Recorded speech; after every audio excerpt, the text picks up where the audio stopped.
진리란 뭡니까? 다시 세 사람들이 입을 열세요. 진리란 하나님이 내 안에 하나님 되시고 하나님 내 안에 하나님 된다는 건 어떻게 되는 거예요? 말씀과 주권으로 우리 안에 실제하시고 통치하시고 묵은당 말고 해딱거리 좀 얘기해봐.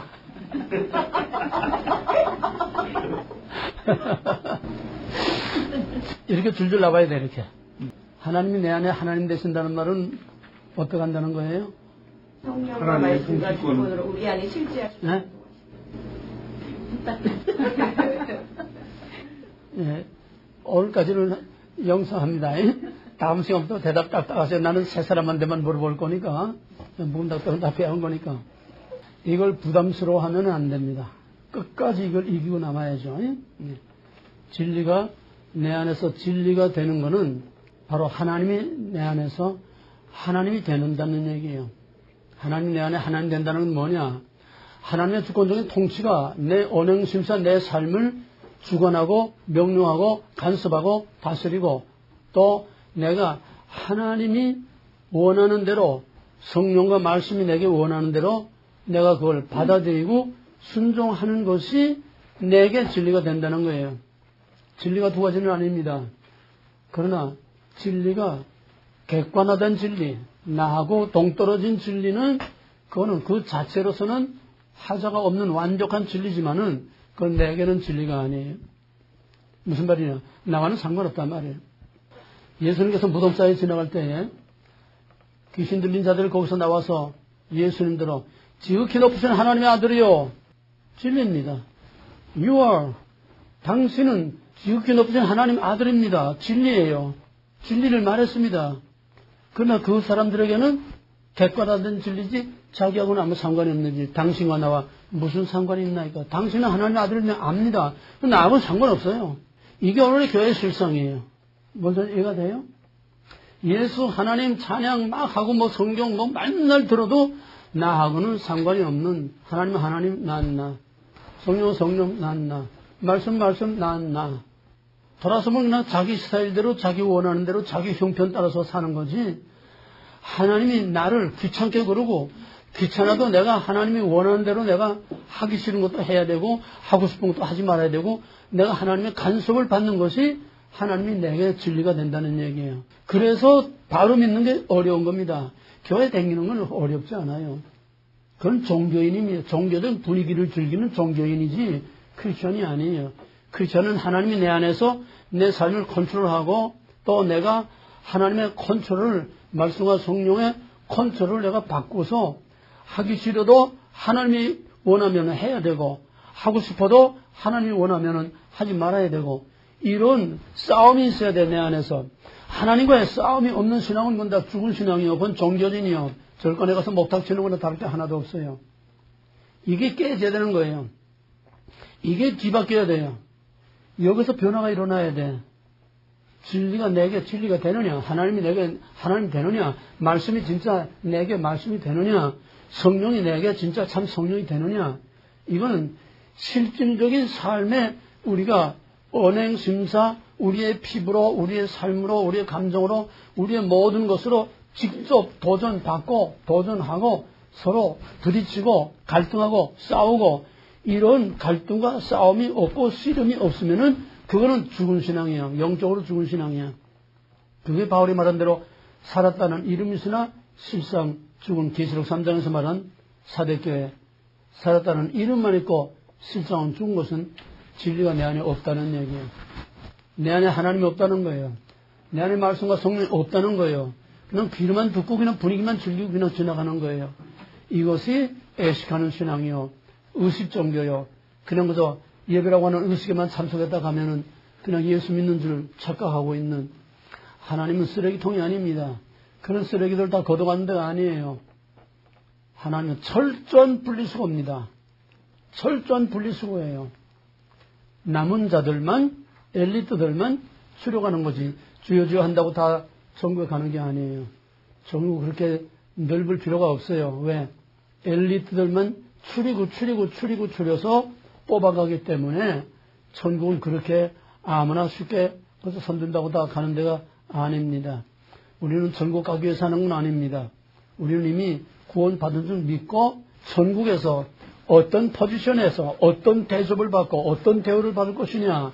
우리의 보상을 위해서 엘리트가 되기 위해서 구원도 부끄러운 구원이 있고 당당한 구원이 있고 영광스러운 구원이 있고 자랑스러운 구원이 있고 정말 영광의 멸류관을 쓰는 생명의 멸류관을 쓰는 그런 구원도 있고 겨우 문턱에 간신히 들어가서 변속한 청소를 하는 지옥이나 겨우 면한 부끄러운 구원도 있고 우리는 그런 구원 받기 위해서 하는 건 아닙니다. 우리는 주님 옆에 영광의 보좌에 12보좌 위에 그 옆에 우리가 가서 그 앞에 앉기 위해서 이런 특별한 훈련을 하는 거고 또 그러기 위해서 우리가 그런 훈련과 능력을 받아야만 그런 남은 자로 끝까지 이길 수가 있습니다.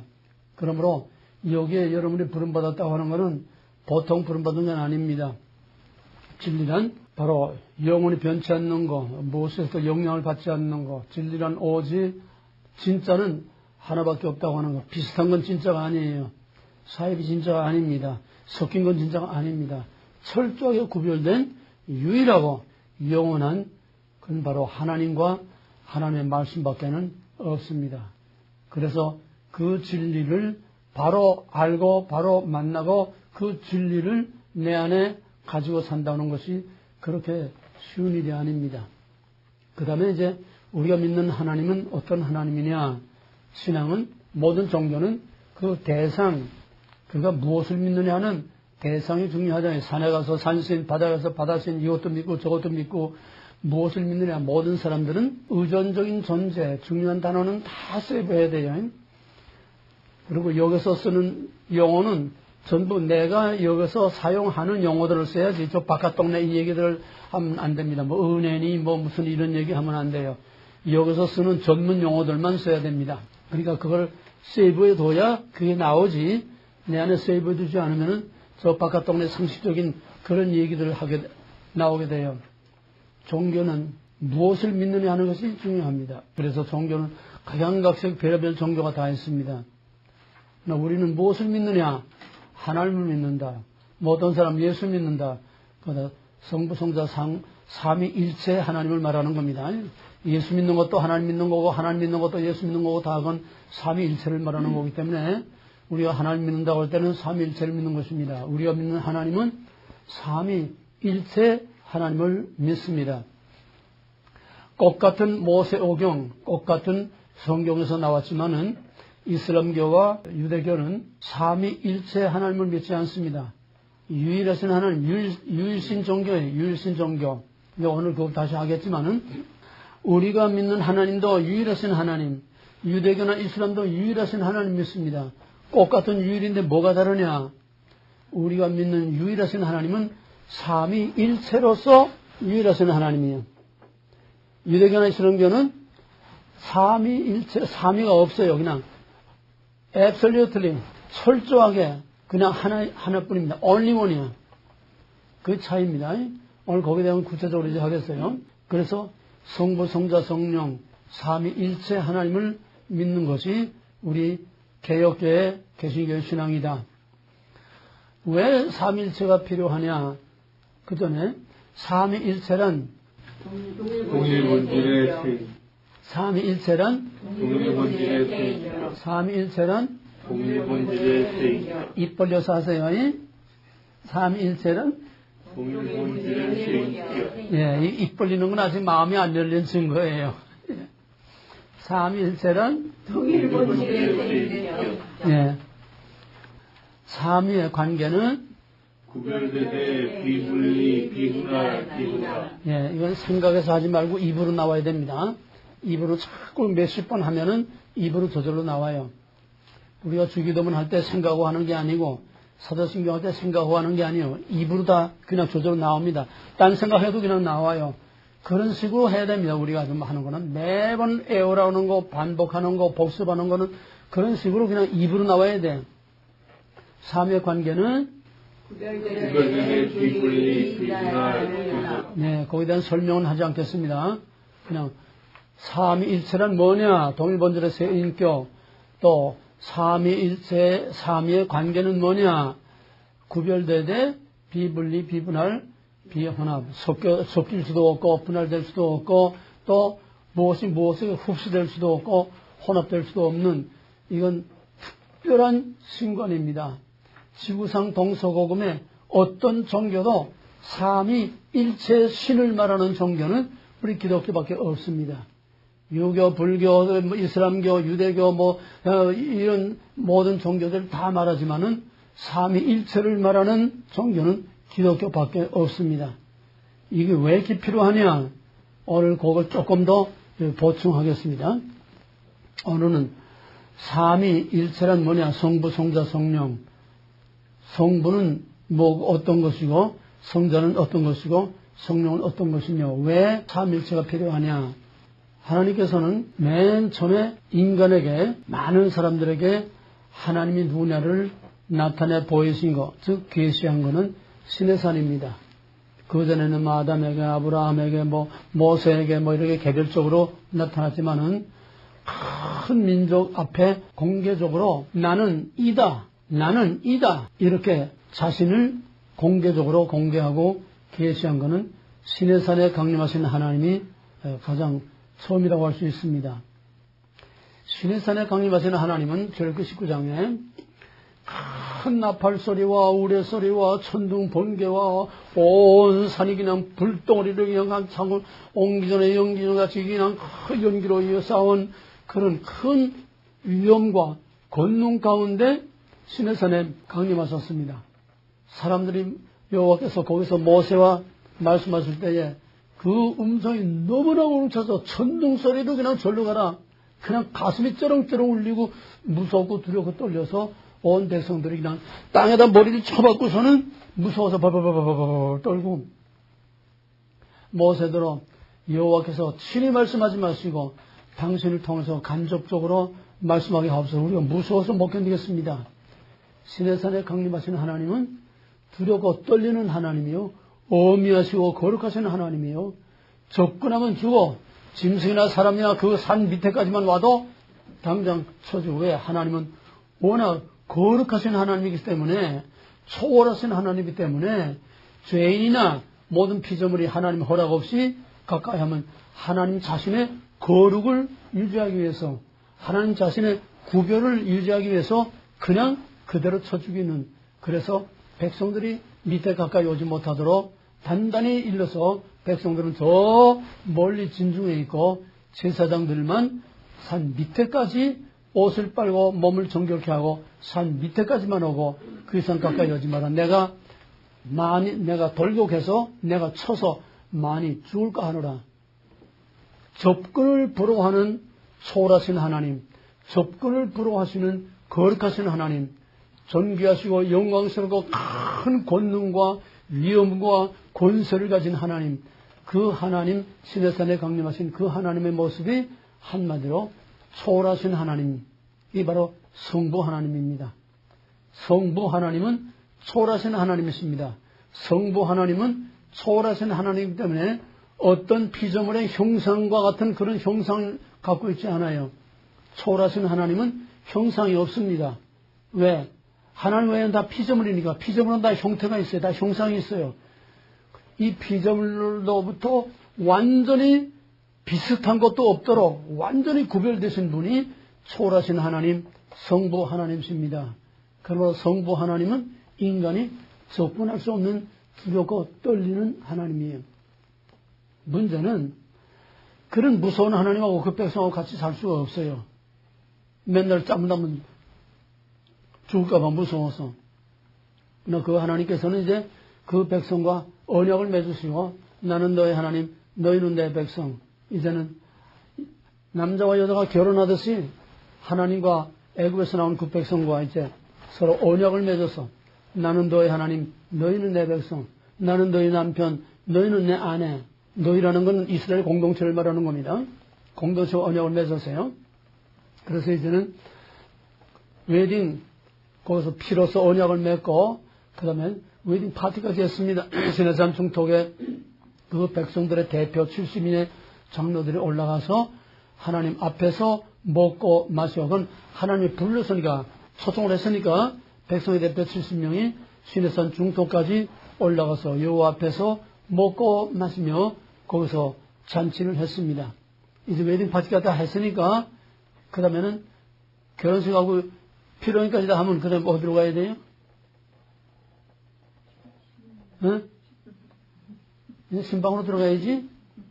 그러니까 이제는 내가 무서운 하나님으로 이 신의 산에만 있어가지고는 내가 너희 하나님 노릇하지 못하고 너희 왕 노릇 못하고 너희가 내 백성 노릇 못하고 항상 무서워 벌벌 떨기만 해서는 안 되니까 이제는 서로 언약을 맺고 아내와 남편과 같은 이런 언약을 맺었으니까 내가 너희 가운데 들어가서 내가 왕 노릇하면서 너희가 죽지 않게 내가 너희 가운데 내려가서 낮아져서 백성들 가운데 낮아져서 내려가서 백성들 가운데 함께 살면서 내가 너희를 다스리고 너희를 보호하고 너희와 함께 살겠다. 그러니까 내가 너희 가운데서 같이 살 수 있는 내 집을 지어라. 그게 뭐지?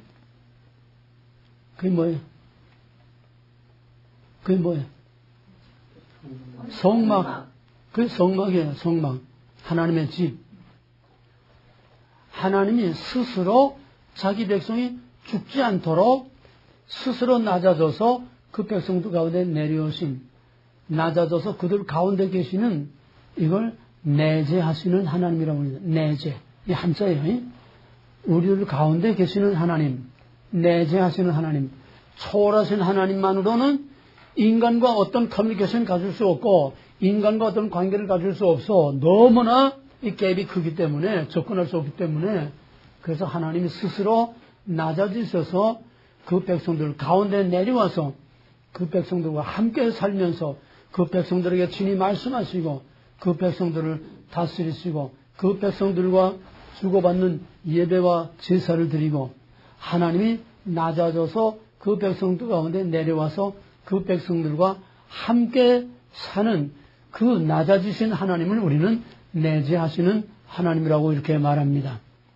바로 시내산에 강림하신 하나님은 초월하신 하나님, 그 초월하신 하나님은 성부 하나님을 나타내는 것이고 그 다음에 백성들 가운데 그 천막에 내려와서 낮아져서 백성들과 함께 사는 그 낮아지신 하나님, 백성들 가운데 함께 사시는 내재하시는 하나님을 우리는 성자 예수로 보는 겁니다. 또 성자 예수는 항상 우리와 같이 사는 게 아니고 예수는 어디 왔어요? 예수는 어디에 계셨어요? 예수님이 어디에 있어서 실제로? 예수님이 어디에 사셨어요? 팔레스타인에 살지 않았어요. 그러니까 거기에 사는 옆에 있는 사람밖에 못 봐. 그잖아요. 우리는 예수님이 있는지 없는지도 몰라. 그러니까 언제 어디에나 우리와 같이 하실 수 있는 성령을 우리에게 보내주신 겁니다. 그래서 시내산에서 그 성막으로 내려오신 하나님은 내재하시는 하나님이라고 하는데 이 내재하시는 하나님이 우리 가운데 찾아오실 장차 말씀이 육신이 되어 우리 가운데 찾아오실 성자 예수 그리스도와 또 그 후에 모든 사람들과 함께 있도록 우리 가운데 오시는 성령 하나님을 미리 내다보게 하는 그림자입니다. 그래서 그들 가운데 하나님이 함께 계시다는 증거가 뭐냐? 그 텐트가 하나님이 거기 계시다는 증거예요. 그래서 증거막이라고 이렇게 말합니다. 증거궤, 증거막, 증거판, 돌판, 언약궤, 그 텐트, 그거는 하나님이 그 백성들 가운데 거기 와 계시다는 거예요. 상징입니다. 이해가 되세요? 그렇다고 해서 하나님이 하늘 보좌를 비워두고 내려온 게 아니에요. 하나님은 시간과 공간의 구하를 받지 않습니다. 이건 어디까지나 장차 오실 예수 그리스도와 장차 오실 성령을 가시적으로 미리 보여주는 그림자요 상징입니다. 그래서 시내산에 어떤 문제가 있을 때마다 항상 텐트와 지성소와 언약궤와 돌판과 그거는 전부 하나님이 거기 계시다는 증거예요. 그보다 먼저 우리가 아직 배우진 않았지만은 맨 처음 볼 수 없는 하나님을 볼 수 있게 나타내 보여주신 게 뭐냐 하면은 바로 창세기 2장에 있는 동산 가운데 있는 나무. 그 나무는 볼 수 없는 하나님이 거기 계시다는 상징이고 증거입니다. 오늘 그거는 깊이 버리지 않겠어요. 나중에 이제 할 거니까. 마찬가지로 볼 수 없는 하나님, 가까이 할 수 없는 하나님, 함께 있을 수 없는 하나님이 스스로 낮아져서 그 백성들 가운데 함께 살 수 있도록 내려오신 하나님, 낮아지신 하나님, 소위 내재하시는 하나님, 내재, 초월, 내재, 초월신, 내재신, 그 용어를 잘 기억하세요. 내재하시는 하나님을 우리에게 보여주는 증거가 바로 텐트, 성막이요, 언약궤요, 지성소요, 돌판이요. 이건 다 상징입니다. 그 돌판이 하나님이 아니에요. 천막이 하나님이 아니에요. 예, 그 언약궤가 하나님이 아니에요. 그렇게 되면 그게 우상이 되는 겁니다. 상징입니다. 하나님 거기 계시다는 하나의 증거요, 상징입니다. 그래서 항상 하나님이 거기 계시다는 증거가 뭐냐? 그 위에 하나님이 임재하실 때는 그 해막 위에 불기둥, 낮에는 구름기둥, 밤에는 불기둥, 항상 그 불기둥과 구름기둥이 거기에 함께 있음으로써 하나님이 초월하신 하나님이 죽지 않도록 내재하시는 성자와 성령으로 거기에 와 머물러 계시다고 하는 증거가 바로 그 성막 위에 머물러 계시는 불기둥과 구름기둥입니다. 그래서 민수기에서 광야 40년 동안 불기둥과 구름기둥이 움직이면은 백성들이 다 천막을 걷어가지고 또 따라가고 어디든 가서 거기 멈춰서 움직이지 않으면은 1년이고 3년이고 10년이고 거기에 그냥 머물러 있고 항상 불기둥과 구름기둥이 인도하는 대로 따라간 것이 광야 40년 민수기의 40년 생활입니다. 이게 내재하시는 하나님이 그 백성과 함께 가는 증거가 바로 성막 또 거기 불기둥과 구름기둥입니다. 이것이 이제 장차 때가 참에 상징으로 보여줬던 하나님의 임재, 상징으로 나타났던 하나의 상징과 그림자로 가시로 나타났던 불기둥과 구름기둥과 그 성막이 바로 이제는 상징이 아니고 그림자가 아니라 이제는 진짜 하나님이 오신 거예요. 그래서 시내산에 내려오신 하나님, 해막과 성막과 불기둥과 구름기둥으로 내려오신 하나님은 어디까지나 상징입니다. 그 진짜 하나님이 아니에요. 예? 불기둥, 구름기둥, 성막 그게 하나님이 아니에요. 하나님이 거기 와 계시다는 상징입니다. 그러나 이제는 상징이 아니라 진짜 하나님이 말씀이 육신되어서 볼 수 없는 하나님이 볼 수 있는 사람의 모양으로 오셨어요. 그게 바로 예수 그리스도이십니다. 그래서 시내산의 성막에 내려오신 하나님, 불기둥과 구름기둥으로 그들 가운데 함께 계신 내재하시는 하나님은 바로 초월하신 하나님은 가까이 할 수 없기 때문에 장차 오실 성자와 성령을 미리 내다보게 하는 거다. 바로 여기서 삼위일체라는 게 필요합니다. 왜? 초월하신 하나님만 계시면은 감히 접근을 할 수가 없어요. 유대교의 하나님은 제사만 드렸지 하나님과 커뮤니케이션, 하나님과 함께 동거하고 사는 이런 하나님과의 릴레이션십이 없어요. 관계가 없어요. 유대교는. 열심히 그저 율법을 지키고 그저 제사만 지내면 되는 거지 하나님과의 인격적인 관계가 없어. 왜? 감히 접근을 불허하는 하나님하고 어떻게 인격적인 관계를 가집니까? 같은 모세오경에서 나온 이슬람의 알라라는 건, 그건 알라, 야외 다 같은 뿌리에서 나온 건데, 그 알라라는 이름, 뜻은 뭐냐 하면은, 무서워 떨떨떨떨떨 떤다는 얘기예요. 알라스는 무서워서 벌벌벌벌 떤다는 뜻이에요. 왜? 그들은 초월신만 있고, 유대교나 이슬람교는 초월신만 있고, 그들 가운데 내려오신, 낮아지신 내재신이 없어요. 왜? 삼일체를 믿지 않고 삼일체를 인정하지 않으니까 두려워 떨리는 하나님만 있을 뿐이에요. 여기서 오는 문제가 뭐냐? 초월하시는 하나님만 계시면 물론 하나님의 능력이 제한이 되는 건 아닙니다. 하나님의 능력은 뭐든지 다 할 수 있지만은 초월하신 하나님만으로서는 우리가 구원받을 수가 없어. 즉 죄인이 가까우면 죽어. 접근을 불허하는 하나님이시죠. 그러므로 초월하신 하나님만으로는 우리가 구원받을 길이 없어. 무슨 말이냐? 우리가 하나님께 가까이 나갈 수가 없다는 거예요. 여기서 문제가 오는 겁니다.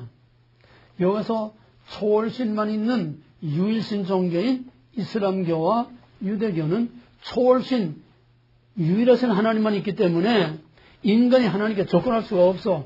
하나님과의 어떤 릴레이션십을 가질 수가 없어. 기껏해봐야 제사 지내는 것밖에 없어. 그럼 어떻게 해야 되느냐? 하나님이 그 백성들에게 찾아와서 함께 살지 못하니까 그들이 자기의 행위에 선을 쌓고 행위에 공로를 쌓아서 하나님께 벽돌장 쌓았듯이 사다리 놓고 올라가듯이 하나님께 올라가야 돼. 하나님 내려오지 않으니까.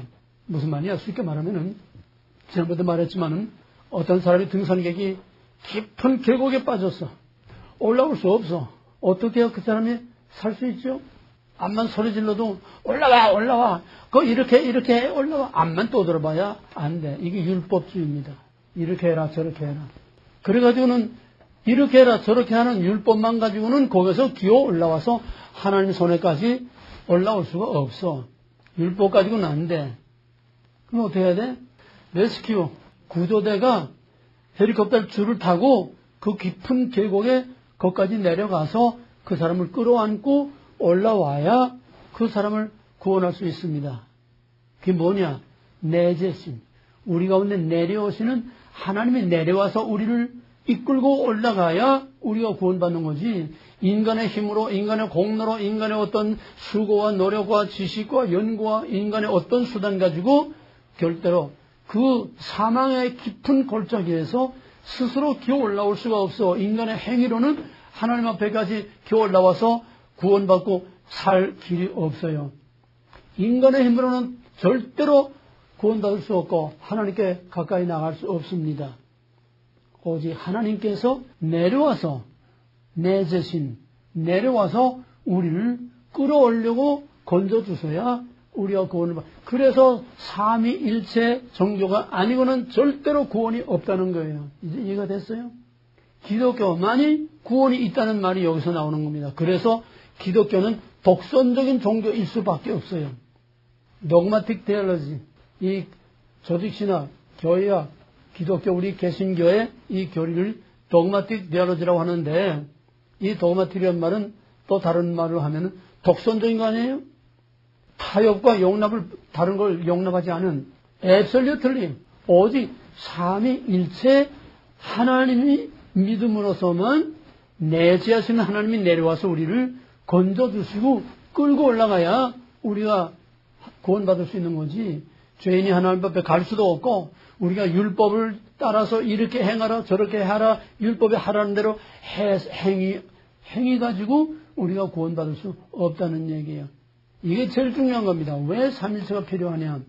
삼위일체 즉 우리 가운데 낮아지시고 내려와서 우리를 건져줄 내재신이 없는 그 종교는 절대로 구원의 길이 없다는 거예요. 이거 확실히 이해가 돼야 됩니다. 왜 우리가 기독교를 믿어야 되느냐? 우리가 왜 삼일체 하나님을 믿어야 되느냐? 그냥 막연하게 해도 추상적으로 하나님 그냥 그따위 하나님은 유대교 하나님이나 알라신 하나님이나 다를 게 하나도 없어요. 확실한 삼위일체를 알고 믿어야 우리가 확실히 구원받을 수 있는 겁니다. 그 삼일체란 뭐냐?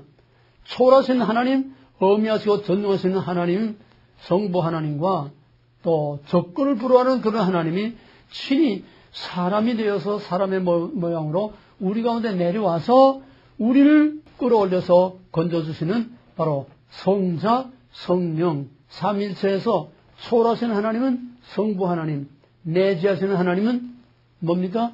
성자와 성령입니다. 성자와 성령. 근데 성자 예수는 내려와서 십자가에서 우리를 구속하시고 다 이루었다. 그러면 끝바이 시작에 나고 올라갔어요. 그리고 우리 가운데는 어떤 하나님이 계십니까? 성령 하나님이 계시는데 내재하시는 뭐라고요? 내재하시는 우리 가운데 내재하시는 하나님은 뭐라고?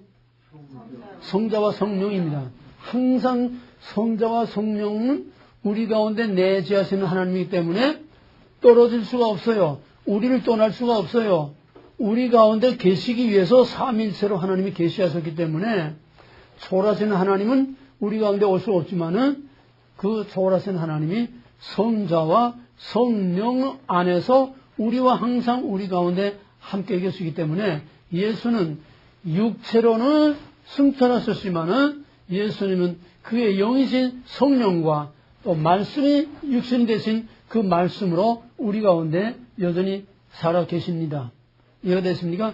말씀이라는 게 성경책 껍데기 여기 글자 이걸 말하는 게 아니고 살아 역사하시는 말씀을 말하는 겁니다.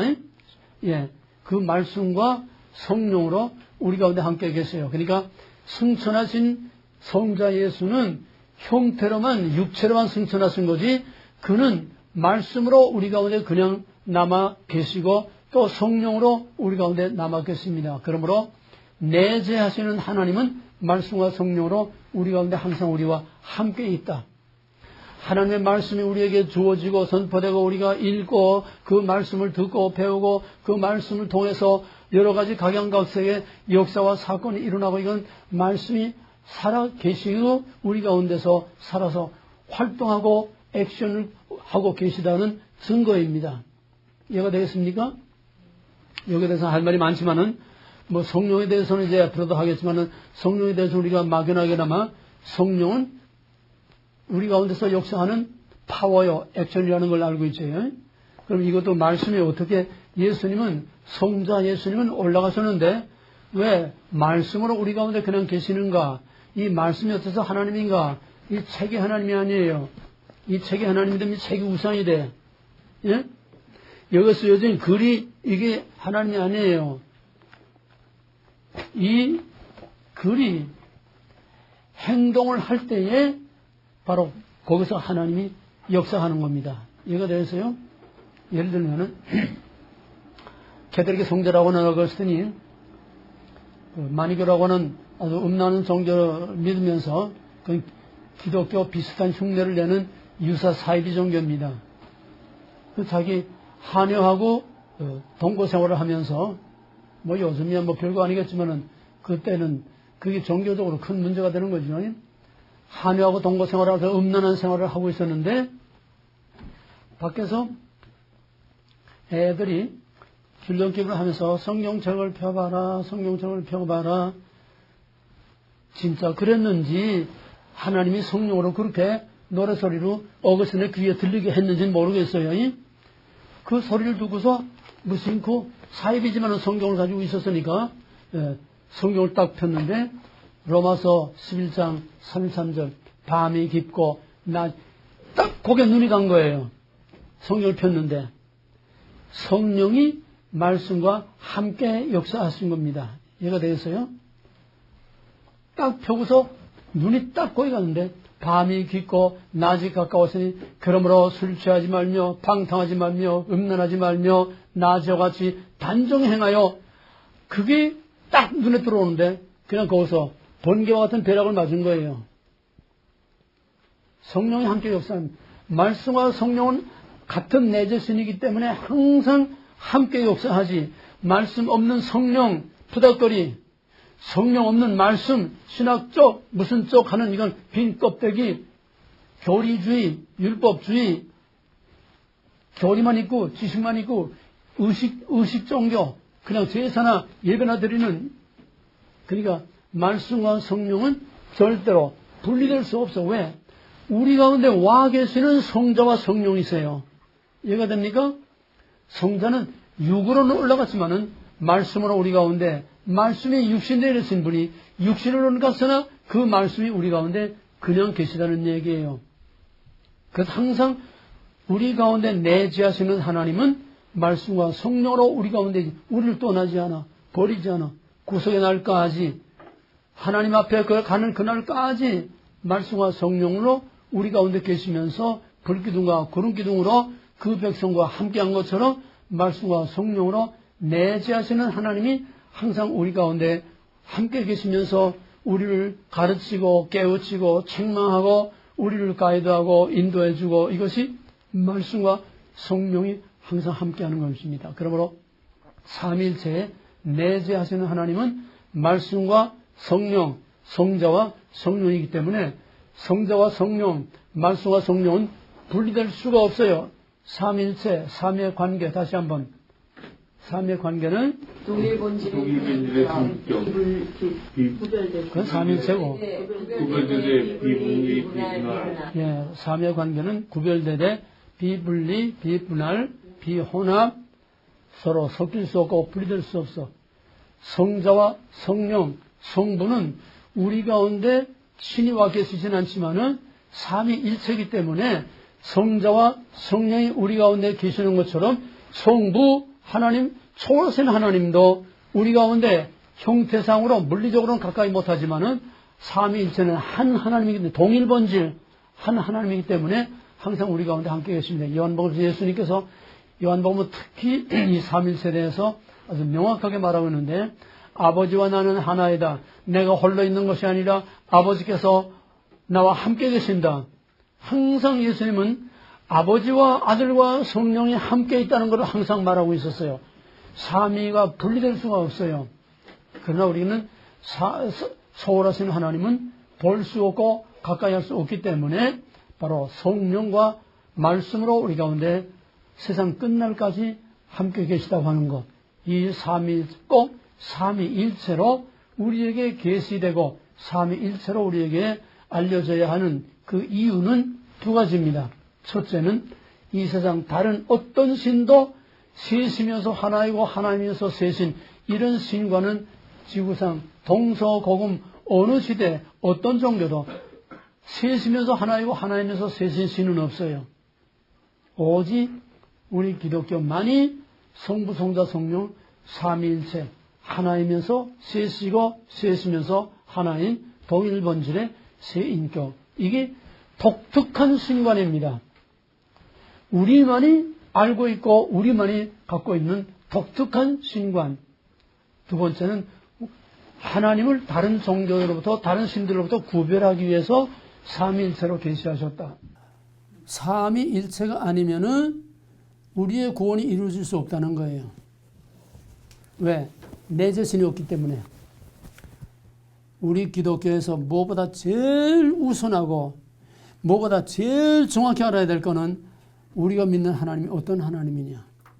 왜 삼위일체 하나님이라야만 되느냐.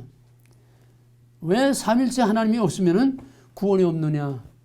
이건 여러분이 오늘 정확하고 확실하게 알아야 됩니다. 이슬람과 유대교는 왜 구원이 없습니까? 저희들 구원 다 있다고 그러는데 왜 구원이 없어요? 성령이 없어요. 내재하시는 하나님이 없기 때문에 내재하시는 하나님 삼일체를 믿지 않고 인정하지 않기 때문에 그들은 저희들이 그 암벽을 타고 기어 올라가서 구원받아야 구원받는 거지. 누가 구원해 줄 자가 없어. 올라와. 이렇게 저렇게 율법.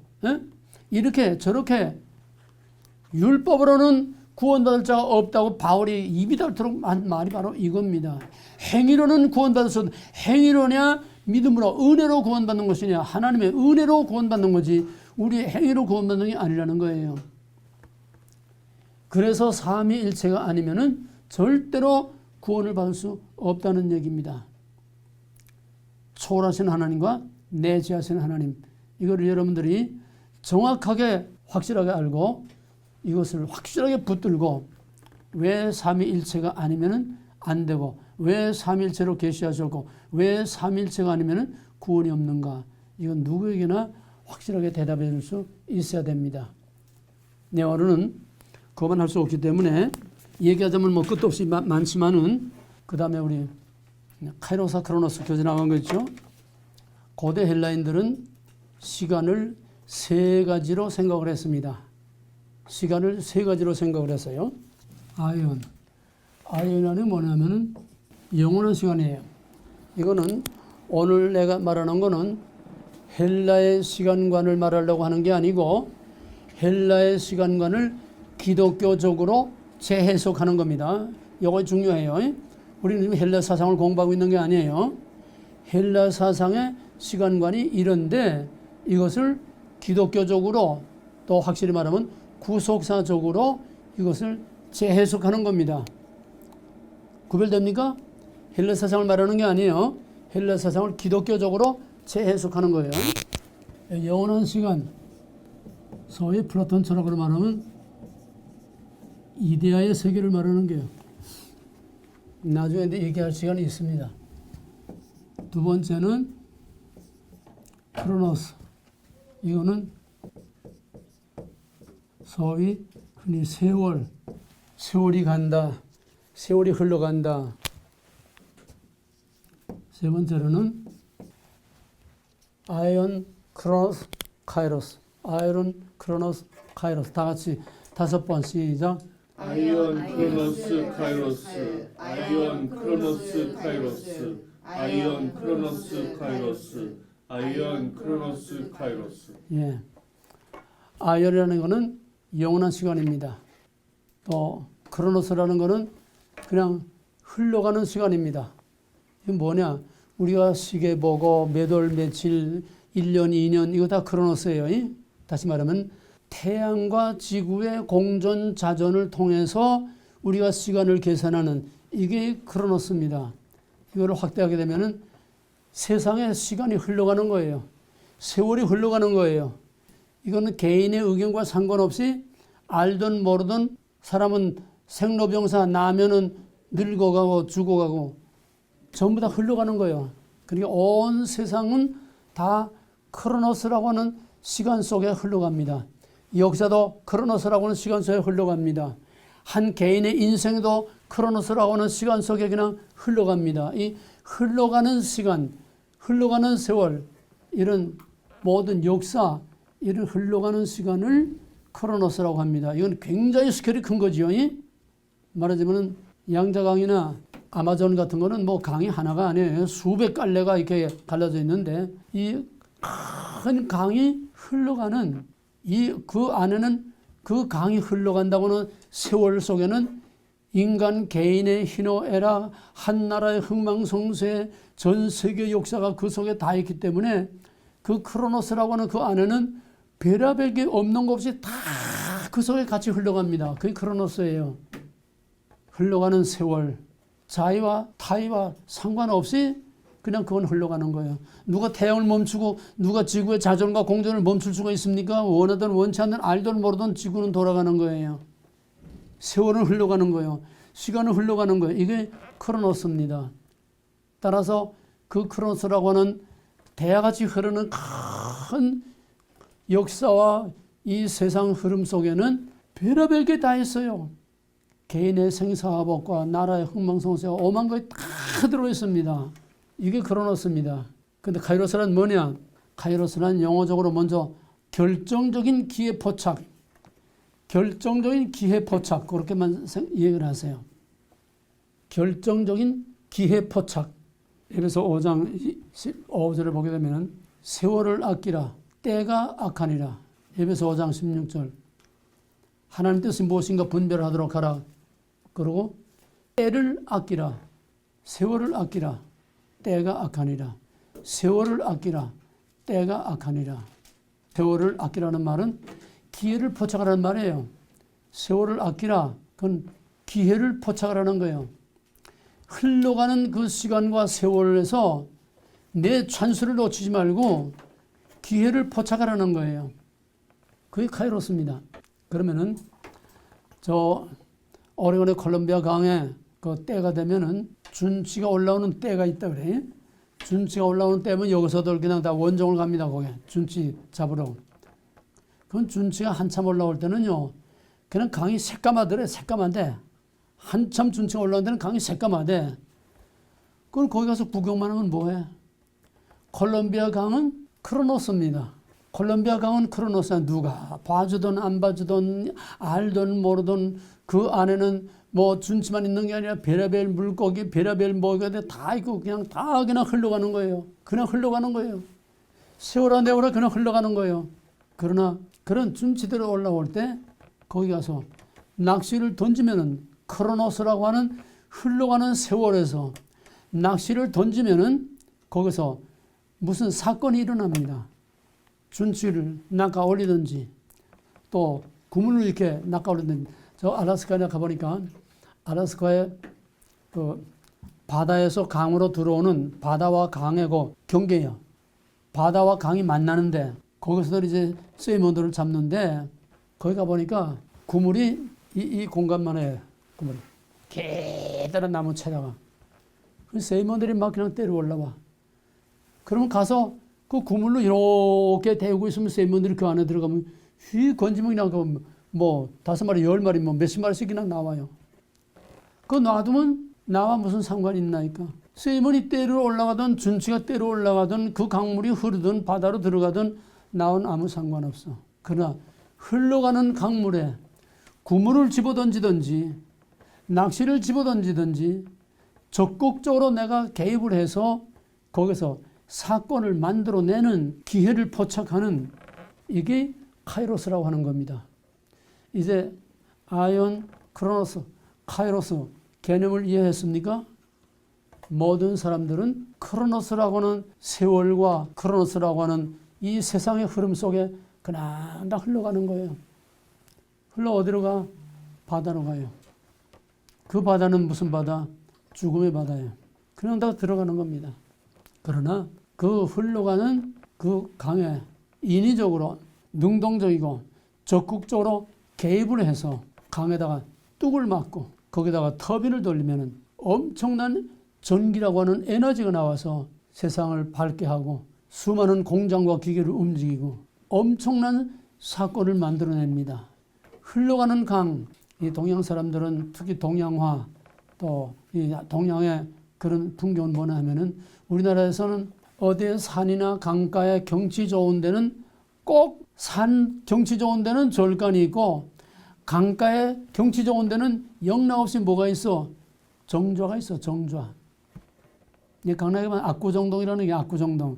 압구정동이라는 그 신숙주에 정조가 있던 자리야. 그 이름이야. 압구정. 그러니까 경치 좋은 강가에는 반드시 정자가 있어. 정자에서 뭐해? 거기서 가야금 거무가 뜯으면서 술잔을 기울이면서 태산이 높다 뭐 시를 읊고 자연을 즐기는 거예요. 한가하지요. 뭐 품위가 있고 참 분위기가 있죠. 하지만은 서양 사람들은 그 흐르는 강을 그냥 물끄러미 쳐다보고 감상만 하고 야 경치 좋다 하는 게 아니라 능동적으로 적극적으로 개입을 해서 그 강에 뚝을 맞고 거기서 에너지를 만들어내서 세상을 움직이는 엄청난 일을 만들어낸다는 거예요. 이게 동양 사람과 서양 사람이 차이가 뭐며 왜 그 근원이 어디서 오는 거냐. 서양 사람들은 기독교 문명입니다. 기독교 문화예요. 앞으로 배우겠지만은 창세기 1장 28절에서 생육하고 번성하고 땅에 충만하라. 그 다음에 이 모든 것들을 정복하고 다스리라. 창세기의 자연과는 자연을 그냥 숭배하고 갖다 빌고 이런 숭배의 대상도 아니고 그냥 그저 엔조이하고 구경이나 하고 분위기나 즐기는 이게 아니라 적극적으로 자연을 관리하고 다스리라는 거예요. 이게 기독교 정신입니다. 여기서 서양 문명이 나온 거예요. 여기서 서구 문명이 나오고 과학 문명이 나오는 겁니다. 그냥 흘러가는 강물을 그냥 물고기에 보는 게 아니라 그 강을 정복하고 다스린다는 거예요. 적극적으로 개입해서 뚝을 막아서 거기서 엄청난 에너지를 만들어낸다는 겁니다. 이러는 동안에 저 사람들은 전 세계를 지배하는 엄청난 문명과 과학을 발전시키는데 한 동양에서는 그냥 술 타령만 하다가 그냥 지금 이 지경이 되고 있는 거예요. 이것이 크로노스와 카이로스의 차이입니다. 자, 그러면은 시간이 없으니까 이것을 기독교적으로 또는 구속사적으로 재해석하면 먼저 카이로스는 첫째 세속적 카이로스가 있습니다. 세속적 카이로스는 선한 카이로스하고 악한 카이로스가 있습니다. 세속적 카이로스라는 것은 세속사를 말하는 겁니다. 세상의 역사의 흐름. 세상의 역사라고 하는 대야같이 흐르는 이 크로노스라고 하는 시간의 강. 이 세속적 카이로스에서는 선한 카이로스와 악한 카이로스.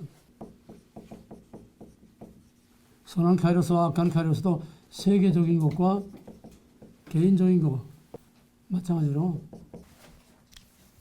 개인적인 카이로스 또는 세계적인 그런 카이로스. 그럼 예를 들면은 세계적인 선한 카이로스는 뭐냐?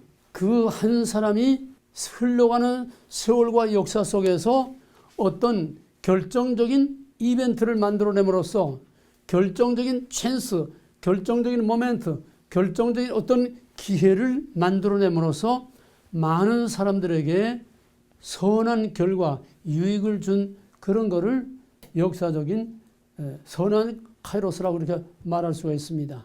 예를 들면 에디슨이 전기를 발명했나? 에디슨이 우리는 항상 여기는 조금 덜하지만 한국엔 장마철 되게 되면 뭐 번개, 천둥소리 얼마나 요란스러워요. 그건 한국에만 보는 게 전 세계가 거의가 다 번개 치고 그냥 비가 오고 우레소리가 나고 이건 다 크로노스입니다. 누구나 다 보고 수천 년 동안 다 보면서 지내온 거예요. 그런데 에디슨이라는 사람이 그 벼락 치는 걸 보고서 우연히 그냥 크로노스로 보고 지나가는 게 아니라 그걸 낚아챘어요. 번개를 낚아챘다는 얘기예요. 저걸 이용해서 우리가 뭐 이용할 수 없을까?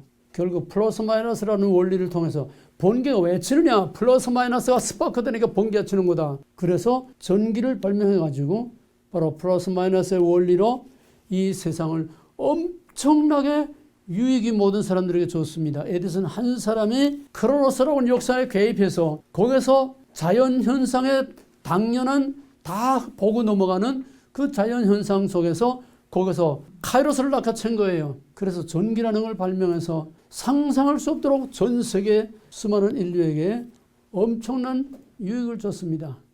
또 주전자의 물, 우리 맨날 뭐 주방에서 뭐 하게 되면 조금 잘못 냄비가 그냥 푹 끓어 넘치잖아요. 주전자에 물이 펄펄펄펄 끓고 김이 나는 걸 보고서 그건 흔히 누구나 다 보고 지나가는 건데 무관심하게 다 지나가는 크로노스입니다.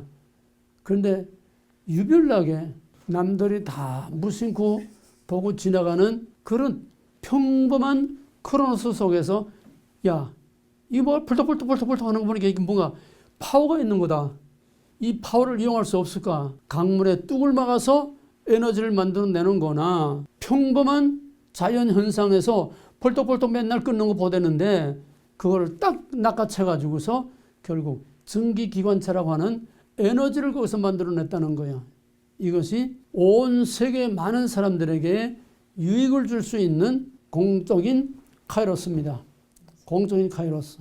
그 밖에도 개개인으로 개인의 선한 카이로스. 내게 유익이 되고 남에게 유익이 될 수 있는 그런 결정적인 그런 기회와 찬스를 만들어낸 그런 얘기들은 얼마든지 있습니다. 인류의 역사는 이런 창조적인 카이로스를 창출해내는 이런 사람들에 의해서 오늘의 문명과 오늘의 인류의 역사가 만들어져 온 겁니다. 그 다음에 이렇게 말하면 복잡하니까 그냥 간단하게 선합을 합시다. 그 다음에는 악한 카이로스가 있어요. 악한 카이로스라는 건 뭐냐? 그 어떤 사람의 결정적인 행동 하나로 인해서 엄청난 많은 사람들에게 악을 끼치는 악한 카이로스가 있어요. 뭐 너무나 잘 알고 우리가 더 뭐 이를 곱을 필요도 없죠. 칼 막스라는 사람 한 사람이 악한 원리를 만들어냄으로써 얼마나 지구상에 수많은 사람들이 피를 흘리고 학살을 당하고 죽게 됐습니까? 칼 막스는 악한 카이로스입니다. 그 사람 하나가 역사를 그냥 다 뒤흔들어 놓고 수많은 사람을 희생시켰어요. 스탈린 한 사람이 7천만 명을 학살시키는 무시무시한 악한 카이로스를 그가 만들어냈습니다. 모택동이 6천만 명, 월남이 크메르루츠가 공산화되고 나서 150만 명을 죽이고 월남이 호지밍이 월남 공산화되고 나서 600만 명을 죽였어. 모택동이 6천만 명, 이게 다 나치가 600만 명의 유태인을 학살시키는 이게 한 사람의 악한 카이로스로 말미암아 온 세계 인류가 엄청난 고통을 당하는 이런 악한 카이로스가 있습니다. 뭐 그런 예들은 수없이 많아요. 오늘 우리 한국에도 선한 카이로스도 하나님이 주셨고 악한 카이로스도 주셨어요. 지금 한국 왜 이렇게 몸살을 앓습니까? 북한의 김정은과 핵 때문에 몸살을 앓지 않습니까? 김정은은 하나의 악한 카이로스가 세상을 다 흔들어 놓고 있어요. 지금 슈퍼 아메리카 미국도 막 뒤흔들고 있어요. 한국에 문재인이가 나타남으로써 한국 역사를 다 몽땅 뒤엎어놔서 우리가 상상할 수 없는 엄청난 고통을 지금 가져오려고 하고 있습니다. 악한 카이로스 하나가 얼마나 세상을 뒤흔들어 놓고 얼마나 많은 사람들에게 고통을 주는 하는 것은 우리가 역사에서 일이다 셀 수가 없어요. 마찬가지로 역사 속에서 선한 카이로스로서도 말한다고 하면은 우리나라의 박정희라는 사람 하나가 우리는 5천년의 지긋지긋한 가난이라고 하는 크로노스 속에서 굶는 것이 그저 보릿고개 때 그냥 풀뿌리 뜯어먹고 나무껍질 벗겨먹고 저 퉁퉁 부어서 죽고 독올라 죽고 이게 연례 행사였어요. 여러분은 잘 기억 못할 거예요. 연례 행사였습니다. 특히 호남 쪽에 더 심했죠. 그건 우리 그저 당연한 것처럼 크로노스. 의뢰의 그르려니 보릿고개가 되면 먹는 게 떨어지니까 의뢰의 그르려니 다 체념하고 살았어요. 근데 박정희라는 사람은 아니다. 흐르는 강물을 막아서 에너지를 만들자. 마찬가지예요. 이 흘러가는 가난이라고 하는 지긋지긋한 가난을 이걸 끊어버리고 우리도 좀 잘 살 수 있는 나라로 뒤엎어보자. 한 사람의 카이로스로 역사에 적극적으로 뛰어들면서 우리도 잘 살 수 있다. 왜 남의 나라는 저렇게 잘 사는데 우리는 왜 이렇게 맨 꼴에 비해서 살아야 되느냐. 남의 나라는 저렇게 평안하고 저렇게 잘 사는데 왜 우리는 이렇게 굶주리면서 퉁퉁 부어서 풀뿌리 뜯어먹고 불퉁 주워서 죽어야 되느냐. 우리도 잘 살 수 있다. 사람의 의식을 바꿔놨어요. 생각을 바꿨어요. 모든 행동을 바꿨어요. 라이프 스타일을 바꿨어요. 그래서 오늘 배가 불러서 오히려 저렇게 딴수를 피는 저 정도 지경까지 불과 3, 40년 만에 세계 10대 경제 대국을 이루는 엄청난 카이로스를 만들어낸 겁니다. 한 사람의 선한 카이로스가 오늘 한국을 세계 최밑바닥에서 세계 10대 경제 대국으로 끌어올리는 한 사람의 카이로스. 그렇게 만들어 놓은 거를 한 사람의 카이로스가 다 뒤엎어서 북한처럼 이제 다 같이 굶어 죽게 만드는 공산화 하려고 지금 저렇게 혈안이 되고 있어요. 정치 얘기하자는 게 아니에요. 한 사람의 카이로스가 어떤 역할을 끼치느냐. 교회에 한 사람 잘못 들어오면 그 교회가 풍지박산 납니다. 교회 목사 하나 잘못 들어오면 그 교회 평안하고 잘 가던 교회가 풍지박산 납니다. 이 바닥에서도 남쪽 북쪽에서 큰 교회들 후임 목사 와서 교회 깨지고 교회 분란이 일으키지 않은 교회가 거의 없어요. 후임 목사가 와서 그냥 교회가 깨지고 들러오고 뒤엎어지고 한 사람이 잘못 들어오면 세상이 이렇게 바뀌고 한 집안에 며느리 하나 잘못 들어오면 그 집안 풍지박산이 나요. 근데 한 집안에 며느리 하나 잘 들어오면 그 집안이 세상이 바뀌어. 아프리카 선교 갔던 청년이 있는데 선교 갔다 오면서 새까만 사람 하나 데리고 와서 자기 아내래. 나 여자하고 결혼할 거래. 요즘만 같아도 그래도 한국이 많이 국제화됐으니까 조금 낫지만은 뭐 몇십 년 전에 30, 40년 전에 그때 더더구나 시골에서 있을 수 없는 일이에요. 예? 그것도 뭐 러시아 정도나 돼도 모르는데 뭐 집안이 온 동네가 난리가 났죠. 근데 이 청년은 선교사로 나가서 거기서 선교사 같은 동력을 하던 선교사하고 결혼해서 왔는데 뭐 부끄러움이 뭐해서 하나님 앞에. 근데 이 까만 여자가 완전 영어권이니까 나가서 영어 강사로 나가서 돈을 벌어 들여오는데 시골에서 밥도 제대로 못 먹고 가난하던 이 집안이 이 까만 여자 때문에 살판이 났어. 예? 돈을 얼마나 잘 벌어오는지. 그다음부터는 그 시어머니가 처음에 그렇게 멸시하고 그냥 나가서도 그냥 얼굴 들고 못대고 그러더니 나가서 동네방네 우리 며느리가 얼마나 예쁜지 모르겠다고 그냥 우리 며느리 돈 잘 벌어오고 얼마나 효도 잘하고 얼마나 집안 살림을 다 뒷바라지 하는지 며느리 하나 들어와서 우리 집은 살판이 났다고 동네방네 다니면서 며느리 자랑하고 댕겨요. 가정이나 교회나 어떤 한 사람이 어떤 카이로스를 가지고 들어오느냐에 따라서 이렇게 세상이 달라집니다. 시간이 없으니까 하나님의 카이로스, 다른 말로 말하면 구속사적인 카이로스라는 거예요. 구속사적인 카이로스, 구속사적 관점에서 본 카이로스라는 겁니다. 그럼 영적으로 성경적으로 보게 되면은 이 세상에 흘러가는 크로노스라고 하는 것이 언제 생기냐? 세월이라고 하는 거, 시간이라고 하는 거, 역사라고 하는 거 언제 생겼느냐? 태초에 빛이 있으라. 빛이 있었고 빛을 낮이라 어둠을 밤이라 저녁이 되며 아침 되니 첫째 날이니라. 둘째 날이니라. 셋째 날이니라. 여기서부터 시간이라고 하는 크로노스가 시작됐습니다. 하나님은 아에온, 영원한 시간 속에 계시는 하나님이세요. 영원 전도 끝이 없고 영원 후도 끝이 없고 하나님은 영원이라고 하는 그 시간 속에 삽니다. 헬라 사상에는 하나님이 없어요. 그래서 이건 기독교적으로 재해석하는 겁니다. 기독교적으로 우리가 구속사적으로 재해석할 때에 아이언은 하나님의 영역, 하나님의 시간이다. 영원 전부터 영원까지 계시는 하나님의 시간, 이게 아이언이다.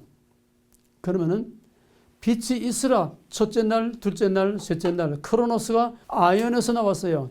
하나님에게서 나왔습니다. From God. 인간의 역사와 시간은 하나님에게서 나와서 빛이 있으라. 역사를 창조하신 그때부터 크로노스라고 하는 세월, 시간, 역사가 나왔습니다. 하나님이 아무것도 없는 거기에 하나님이 개입하심으로 크로노스라고 하는 이 만물을 창조했고 해와 달과 별과 1년, 2년, 3년 시간과 역사를 만들어냈고 크로노스는 하나님의 아이언에서 나왔습니다. 그 다음에 하나님의 카이오스란 뭐냐? 인간의 역사에 하나님이 개입하실 때에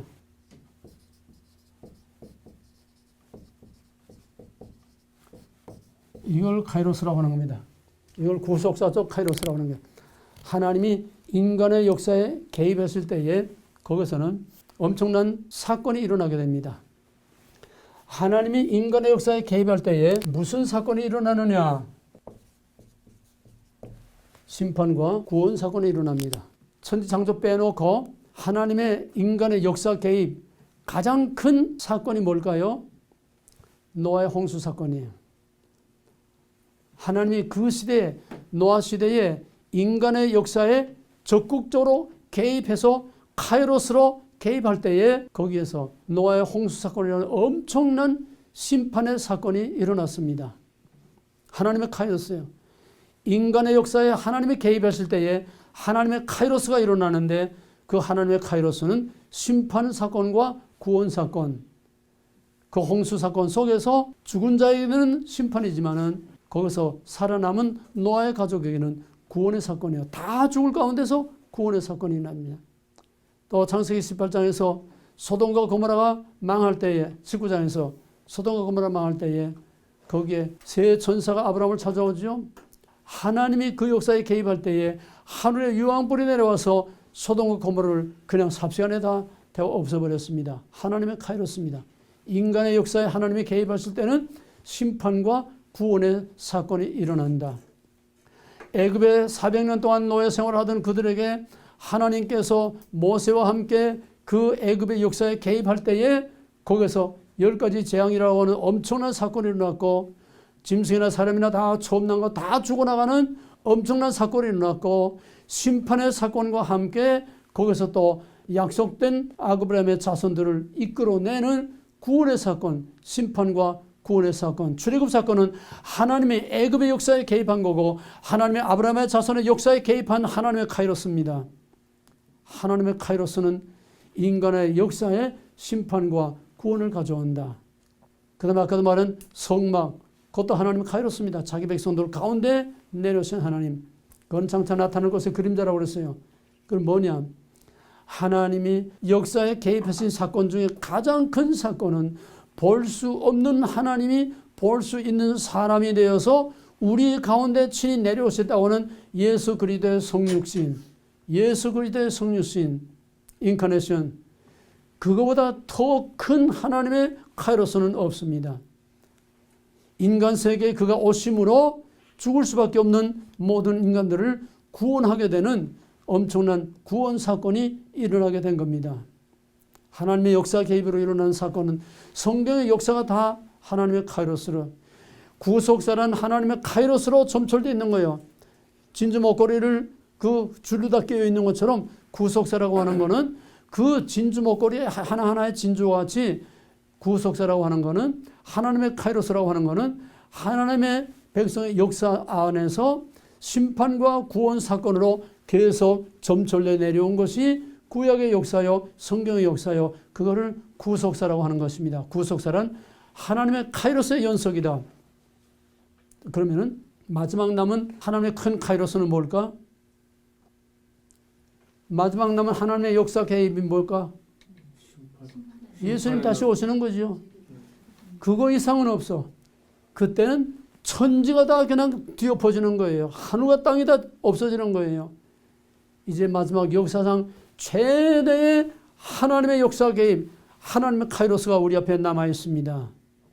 그때 과연 그 하나님의 역사 개입이 나에게 어떤 결과를 가져올 것이냐, 우리는 거기에 대해서 대비를 해야 되는 거예요. 그러면 하나님의 카이로스에서 역사에 개입하는 대신에 개인에게 하나님의 카이로스가 우리 인생, 내가 나서 죽을 때까지의 내 인생은 내 개인의 크로노스, 내 개인의 크로노스입니다. 내가 그냥 아무 의식도 없이 그저 사서 먹고 자고 싸고 먹고 자고 싸고 하다가 그냥 늙어서 죽는 거예요. 이게 나의 크로노스야. 개인적인 크로노스야. 이런 평범한 자연인의 생활 속에 하나님이 개별적으로 개인에게 개입하실 때에 하나님의 카이로스가 개인의 삶에 적극적으로 개입할 때는 여기서 심판과 구원의 사건이 일어납니다. 심판이란 뭐냐? 회개의 사건. 그래서 그를 구원하는 사건이 일어나는 거예요. 삭개오는 아주 흡혈귀와 같이 자기 민족의 피를 빨아먹는 흡혈귀와 같은 존재예요. 세금을, 예를 들어서 내가 워싱턴주의 세리다 그러면은 이거는 로마 정부에서 허가받은 강도입니다.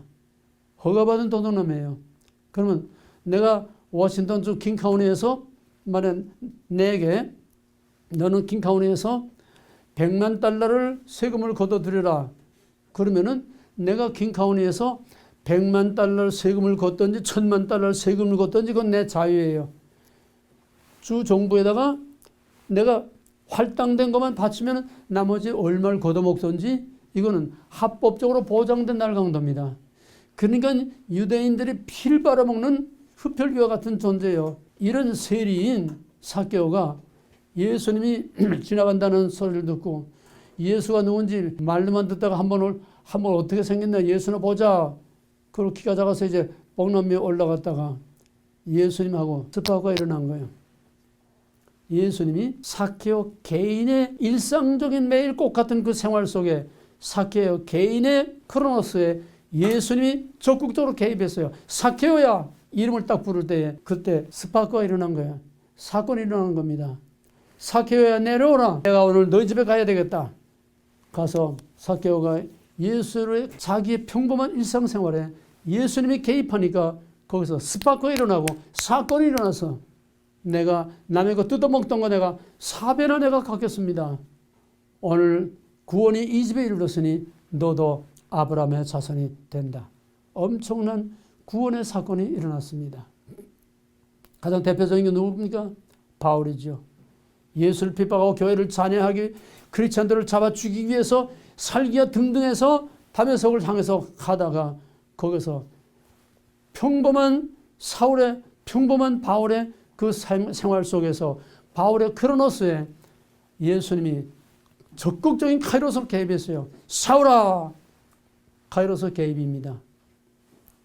그때 당신이 누굽니까? 내가 핍박하는 예수라. 평범한 바울의 일상생활, 바울의 크로노스의 삶 속에 예수님의 카이로스의 도전을 받을 때에 거기서 그가 깨지고 뒤집혀서 예수를 위해서 순교하는 하나님의 위대한 종이 됐습니다. 이 카이로스는 세속적 카이로스나 여기서는 세속적 카이로스는 하나님의 카이로스가 아니기 때문에 내가 능동적으로 주체적으로 내가 역사라 세월의 그 크로노스 속에 내가 뛰어들어가서 어떤 사건을 만들어내는 결정적인 순간, 결정적인 사건이에요. 무슨 소리인지 알겠어요? 세속적 카이로스는 내가 어떤 일에 적극적으로 뛰어들어서 나로 말미암아 나와 또는 다른 사람에게 어떤 전환점을 가져올 수 있는 그런 결정적인 사건을 일으키는 그런 것이 세속적인 카이로스지만은 하나님의 카이로스는 내가 하나님의 역사에 개입하는 것이 아니라 내가 하나님의 역사에 뛰어드는 게 아니라 하나님의 카이로스의 도전을 받을 때에 내가 주여 나를 떠나서서 나는 죄인으로소이다. 하나님의 카이로스의 도전을 받을 때에 내가 거기서 아멘하고 하나님의 카이로스의 도전을 받아들이는 거예요. 하나님의 카이로스는 우리가 수동적인 입장에 있습니다. 언제나 받아들이는 입장에 있어요. 우리가 하나님의 그 크로노스에 하나님의 역사 속에 우리가 적극적으로 뛰어 들어갈 수는 없어요. 오직 by God, for God, in God, from God to God. 하나님께서 내게 내 삶을 변화시키기 위해서 바울에게 예수님이 샤우라 하고 그의 삶 속에 개입하고 뛰어드는 것처럼 도전한 것처럼 하나님의 카이로스의 도전을 받을 때에 우리는 아멘하고 그 앞에 엎드려서 할렐루야하고 감사함으로 받아들이고 회개할 때에 여기서 우리에게 엄청난 구속 사건, 구원의 사건이 일어나게 됩니다. 여러분들은 지금 여러분이 적극적으로 여기에 뛰어드는 게 아니라 하나님의 카이로스라고 하는 하나님의 콜링을 받고 하나님의 콜링이라고 하는 하나님의 카이로스의 도전을 받고 거기에 아멘 응답함으로 여기에 나온 것입니다. 아멘. 그게 아닌 거는 여기 못 배워되나요? 신문광고를 보고 왔던 누구의 권면을 받고 나왔던 하나님의 콜링의 카이로스의 도전을 받고 거기에 응답하는 응답으로서 나오지 않고 인간의 생각으로 자기 주체적으로 여기에 뛰어들어가지고는 절대로 끝까지 가지 못합니다. 그게 우리가 보아온 결과예요. 여기는 누구 마음대로 오는 데가 아닙니다. 콜링이라고 하는 카이로스의 적극적인 도전을 받아들일 때에 그것이 나에게 엄청난 사건이 되는 거예요. 예수님께서 마태복음 보면 맨 처음에 해계로 천국에 가까우느니라 그러고선 갈릴리 바닷가에 가서 Follow me, 날 따르라. 그들이 모든 걸 다 버려두고 예수를 따라서 그래서 그들이 12보좌 12기둥에 앉는 엄청난 영광을 받게 되는 그들의 인생이 그냥 평범한 카이로스, 평범한 어부 생활에서 하나님의 12보좌에 앉는 영광을 누리게 된 이 결정적인 것은 바로 그들에게 예수님이 Follow me, 예수님의 콜링의 도전, 예수님의 카이로스의 개입을 받을 때에 No 하지 않고 Yes 하고 거기에 응답했기 때문에 그들의 인생이 변화되고 바뀌는 역사가 일어난 겁니다. 또 길 가다가 어떤 사람들이 나를 따르라 Follow me 하는데 예 가긴 가겠습니다만은 우리 집사 좀 그래서 좀 밭을 좀 돌보고 오겠습니다. 부모 인사 좀 하고 오겠습니다. 뭐 장사 좀 지내고 오겠습니다. 뒤를 돌아보는 자는 내게 합당치 아니하니라.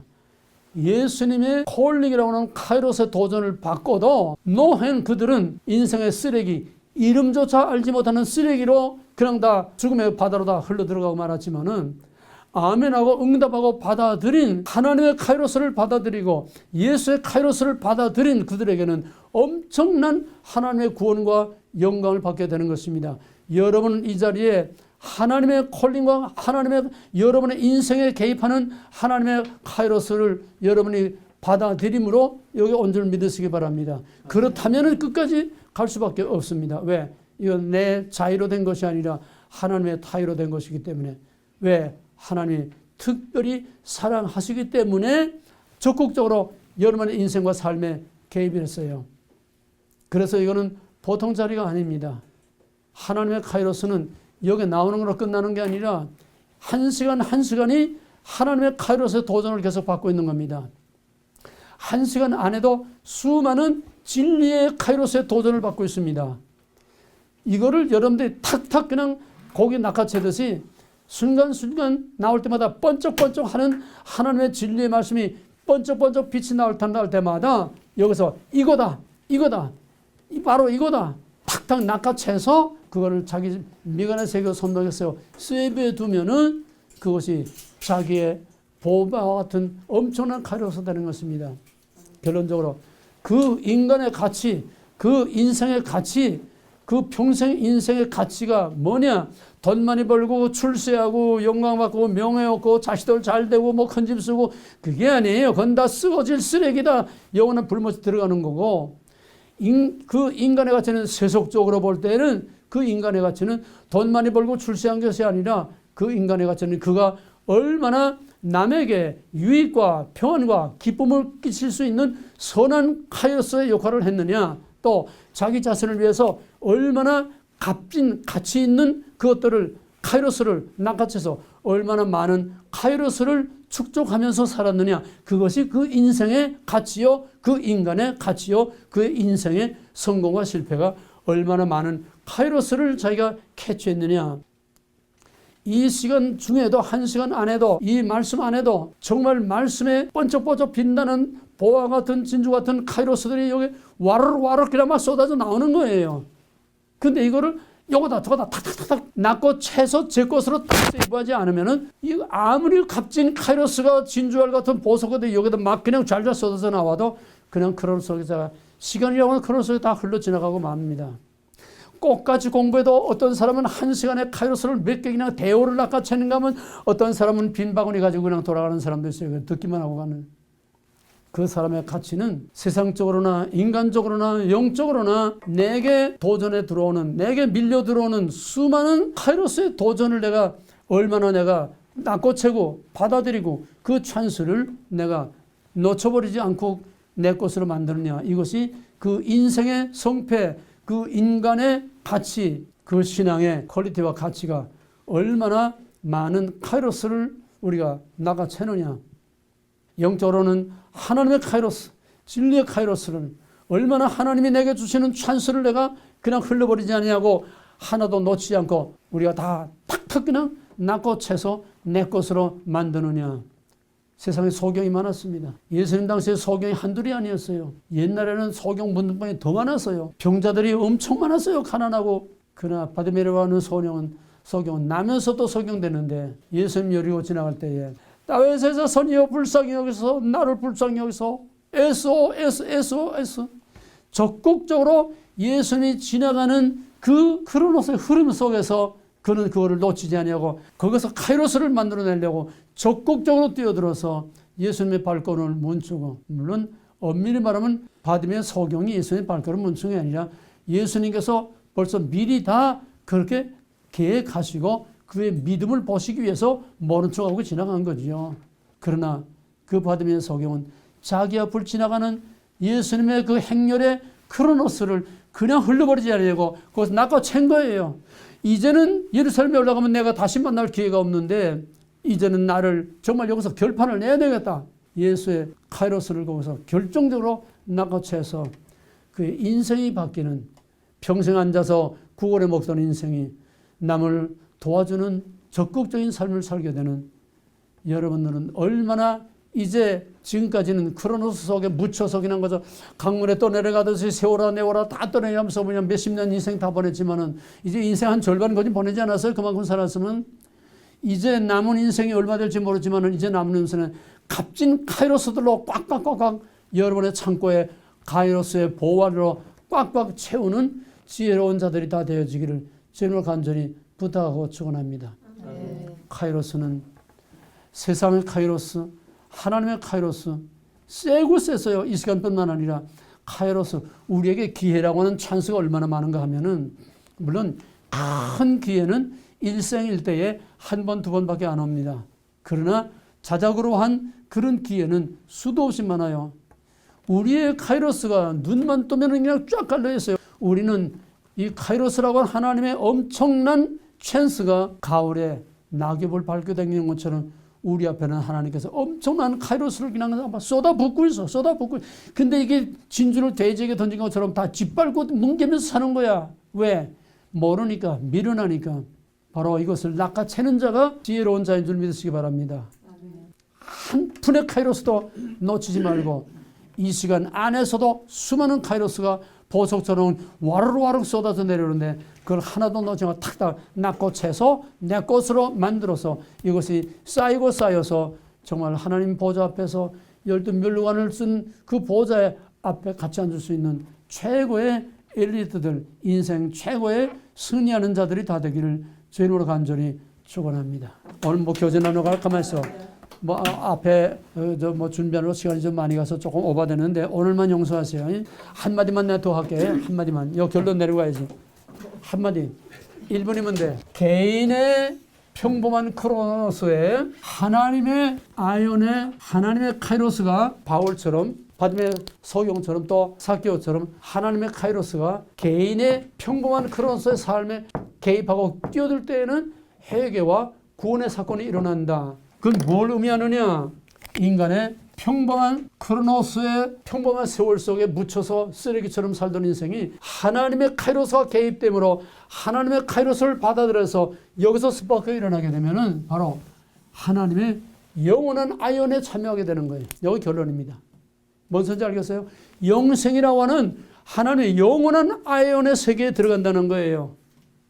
몸은 아직 땅에 있어도 우리는 벌써 영적으로 하나님의 시민으로 하나님의 자녀로 하나님의 백성으로 우리는 영적으로 영원한 하나님의 아이온에 들어가는 거예요. 이것이 결정적인 구속사적인 크로노스, 카이로스. 여기 결론이 있는 겁니다. 이 마지막 결론을 잘 이해하시기 바랍니다. 예.